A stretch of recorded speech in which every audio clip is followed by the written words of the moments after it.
গোলাঘাট জিলা কাৰাগাৰত মন্ত্ৰী ৰূপেশ গোৱালাৰ সাডেন ভিজিট কাৰাগাৰ পৰিদৰ্শন কৰি বুজ ললে আন্তঃগাঁথনিৰ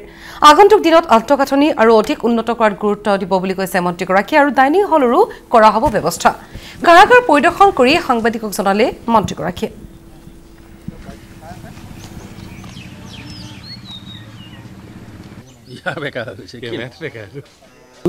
সৰকাৰি কামত গোলাঘাটত আসুহি গতিকে আজি যেহেতু সুবিধা পালো গোলাঘাট কাৰাগাৰ চাই যাবলৈ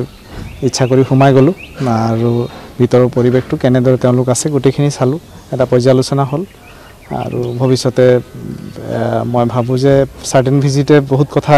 পোহৰলৈ আনে বহুত কথা জানিব পৰা যায় সেইকাৰণে মই সাডেনলি সোমালো আৰু কেনেদৰে তেওঁলোক আছে গোটেইখিনি চাই গৈ আছো অলপ চাফ চিকুণ হ'ব লাগিব আৰু জেলৰ ভিতৰত যেহেতু যথেষ্ট জেগা আছে আৰু আমাৰ কেইবাটাও জেলে খুব ভাল কাম কৰি আছে যেনে বৰপেটা জেলে ভাল খেতি বাতি কৰি পেলাই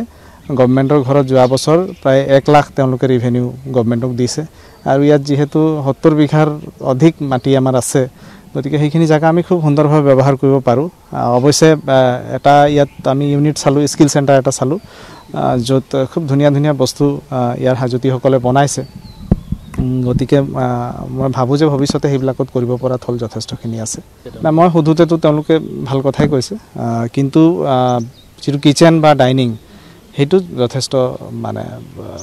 লেতেৰা অৱস্থাত মই পালো গতিকে সেই ক্ষেত্ৰত নিশ্চয় যাৱতীয় ব্যৱস্থা ল'ব লাগিব মানে ভিতৰত ক'ব পাৰি মানে বাকিখিনি মই ভাল পাইছো কিন্তু কিচেন আৰু ডাইনিংটো মই বৰ ভাল পোৱা নাই হেতুৰ ওপৰত আমি ব্যৱস্থা ল'ব লাগিব আৰু ভৱিষ্যতে আমি যিটো আমাৰ ৱাল আছে